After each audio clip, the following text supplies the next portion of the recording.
All right, guys, we've been talking about all things the armor of God, Ephesians 6, verses 10 through 17. And now we go into the 6 different parts that go on that armor of God / the armor of the Christian. So Paul, writing to the Ephesians, he starts on verse 14 by saying and mentioning the belt of truth. And then he adds also the footwear, whether that be shoes or boots, with the gospel of peace.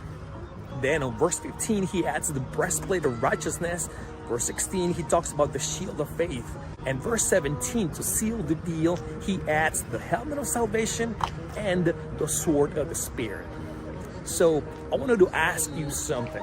Which one of these is your favorite one? We just mentioned 6 of them. Which one do you like the most?